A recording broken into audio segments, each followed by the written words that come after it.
쌀자랄. 쌀자랄. 쌀자랄. 쌀자랄. 예. 지금까지 쌀자랄이었습니다.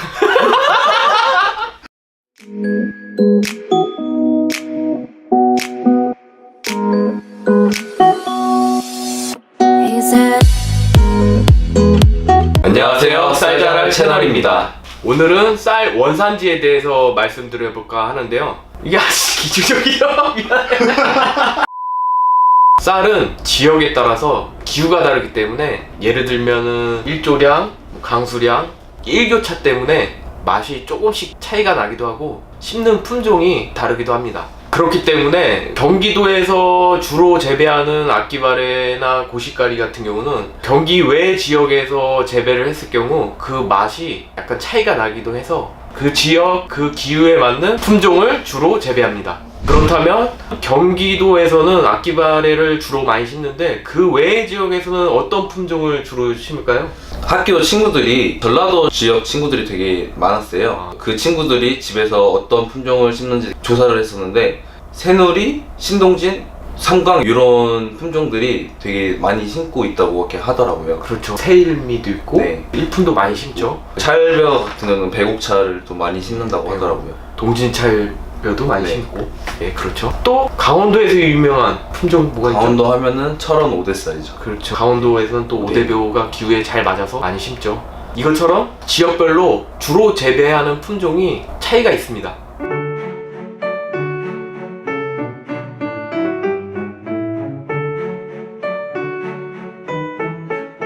그런데 경기미가 가장 비싸게 팔리죠. 평균적으로 20% 이상 비싸게 팔리고 있는데 그 이유는 심는 품종이 차이가 있고 일교차가 또 심하기도 하고 일교차가 심하면 맛이 좋으니까 그래서 경기미가 좀 비싸게 팔리고 있기 때문에 그것을 이용하는 악덕 업주들이 존재하겠죠. 그렇죠. 보통 쌀 둔갑이라 하면 수입쌀을 국내산으로 둔갑시켜서 판매하는 경우도 있지만 마찬가지로 다른 지역의 쌀을 경기미가 비싸다는 이유로 경기미로 둔갑을 시켜서 판매하는 경우도 있다고 하더라고요. 그렇죠. 네. 그렇다면 차익이 발생하니까 맞아요. 그런 경우도 있죠.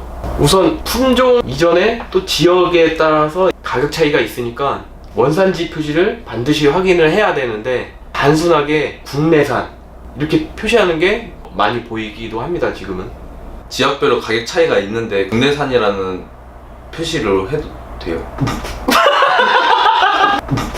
그렇다면 지역별 가격 차이가 있으면 정확하게 어디 지역의 쌀이라고 표시를 해줘야 하는 게 맞지 않아요? 그렇게 하기도 합니다. 단순 국내산 표시는 어디에서 생산됐는지 정확한 정보가 알 수 없으니까 물론 단순 국내산 표시를 하고 별도로 생산지를 표시를 하기도 하는데 또 없는 거는 문제가 좀 있죠. 왜냐하면 농산물의 원산지 표시에 관한 법률에 따르면 표시를 거짓으로 하거나 혼돈하게 할 우려가 있는 표시는 처벌을 받거든요. 예를 들면 경기 외의 지역쌀을 국내산으로 표기를 하고 그 외에 별도로 경기 특미 이런 식으로 표시를 한다면 소비자가 봤을 때 누가 봐도 경기미로 보이죠. 네. 그렇죠. 그런 경우는 혼돈할 우려가 있기 때문에 처벌을 받는 행위인데 그런데 비슷하지만 상호명 경기농산 실제로 경기농산이 존재하는지 모르겠지만 예를 들어 경기농산 원산지는 국내산 실제 쌀은 경기 외 지역 이런 경우는 처벌을 안 받습니다. 왜냐하면 판례도 있는데 그 상호명이 경기농산으로 되어 있다고 해서 그 쌀이 경기미 것으로 보기 어렵고 그렇죠. 품질 표시 사항에는 국내산으로 표기를 했기 때문에 문제가 없는 거죠. 그렇게 볼 수 있겠네요. 그렇죠. 그렇다면 그런 식으로 법의 테두리 안에서 악용을 한다면 소비자는 당할 수밖에 없는 거죠.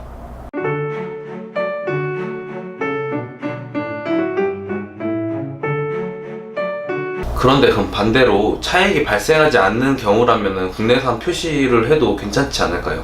그렇죠. 어차피 그것은 또 국내에서 생산되고 혼돈될 우려가 없고 네. 법적으로는 아무 문제가 없기 때문에 그리고 또 포장지를 한번 제작하면 아시죠? 네, 맞아요. 네. 만장 수천 장 이상을 제작을 해야 그게 한 포장지가 나오고 알고 있어요. 그렇죠. 네. 수천 장 이상을 제작을 한번 하는데 만약에 판매가 좀 미비하다 그럼 포장지는 계속 쌓이게 되는 거죠. 그리고 또 뭐 표시법 하나만 바뀐다 해도 그렇죠. 계속 다 버려야 되니까. 그렇죠. 가공자나 생산자, 판매자마다 각 사정이 있기 때문에 그냥 국내산으로 여러 지역의 쌀을 판매해야 할 경우 포장지를 지역마다 제작할 수는 없고 그렇죠. 그럴 때는 어쩔 수 없이 이제 국내산으로 표시를 하는데 포장지를 다양하게 제작하기에는 운영비가 너무 많이 드니까 그런 경우는 어쩔 수가 없는데 예를 들면은 가격 차이가 심한 지역의 쌀을 가져와서 마치 이 지역의 쌀인 듯 판매하는 경우 그런 걸 조심하라고 그렇죠. 말씀하시는 거죠? 그렇죠. 그러면 제가 소비자 입장이라고 생각했을 때 쌀을 마트나 정미소나 이런 데서 산다고 하면 국내산 표시라고 되어 있는 쌀보다 시, 군, 구가 정확하게 표시되어 있는 쌀 구매하는 게 더 좋겠네요. 그렇죠. 좋기도 하고 조금 더 정확한 정보를 쉽게 알 수가 있는 거죠. 그런데 제가 아까 말씀드렸다시피 네. 포장지 제작 문제 때문에 그냥 국내산 표시할 경우는 또 별도로 표시가 돼 있으면 정보가 제공되기 때문에 그 표시를 보고 판단하시면 됩니다.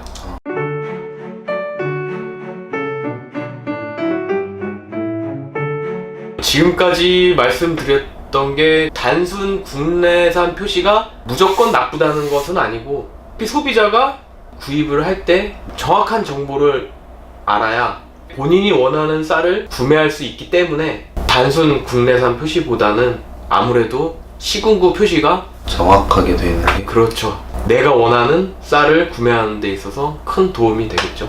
그러면 원산지 표기 이외에 또 다른 걸 확인하면 좋다고 할 만한 게 있을까요? 쌀 포장지를 보면은 네. 상단에 인증 마크들이 있는데 거기에 지리적 표시제나 그 지역 시도지사 그런 인증 마크가 있어요. 그런 것을 보고 사면 신뢰할 수 있고 구매하는 데 있어서 좀 더 도움이 되겠네요. 그렇죠. 네.